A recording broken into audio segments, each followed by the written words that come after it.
Hi everyone, in today's video I will show you how to group data with group object in PowerShell.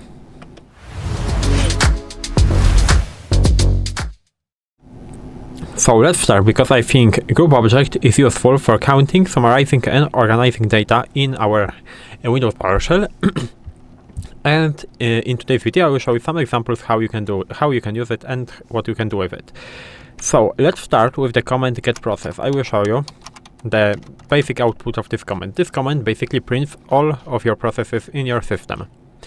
And let's say that we want to group these processes, because for example here we have a lot of processes with Microsoft Edge Web View 2.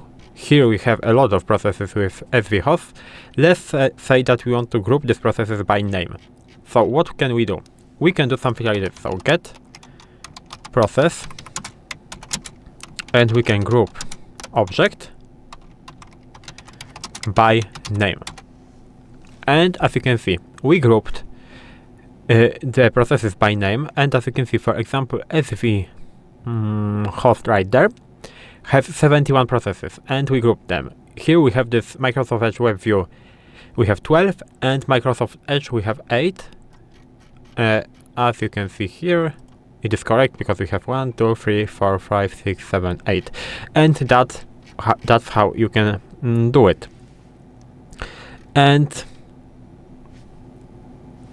maybe I will show you another example. So we can use count. So I will clear that for now, and again get process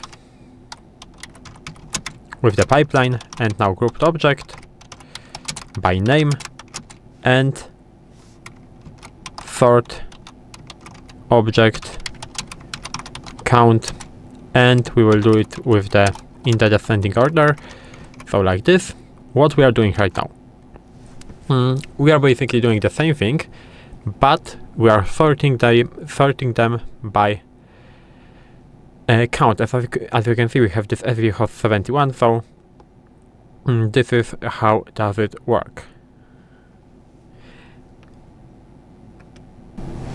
And of course, because we are in the PowerShell, we are working with objects, so we can do something like this. We can create a variable. So we can create a variable, for example, groups, and we can set this command that we did before into it. So get process grouped object by name, and as you can see, we have a variable, and we can list the process, for example, by its ID. So groups, for example, process 0 from group, like this. And as you can see, it is working. If you will do something like this without the variable, here,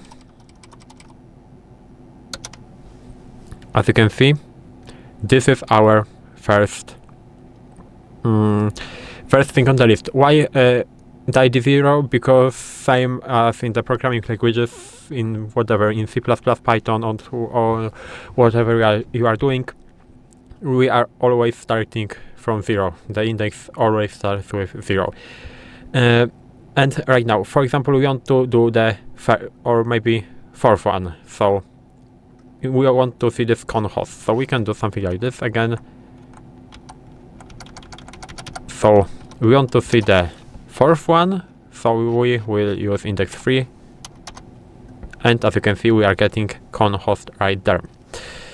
We will clear that, and of course we can, I don't know, group, for example, files by its extension. So group object by extension.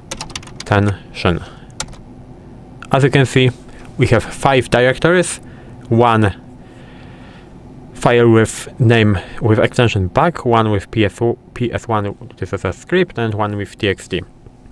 So this is how it works, and we can also convert the result into a hash table. So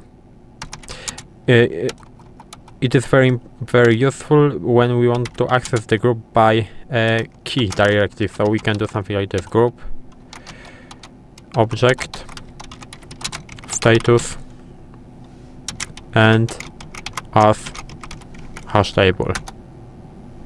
And as you can see, we are getting the status. We have two status, running and stopped, and here we have processes with the stop status, and here we have processes with a running status. And this is basically how you can use group object in PowerShell.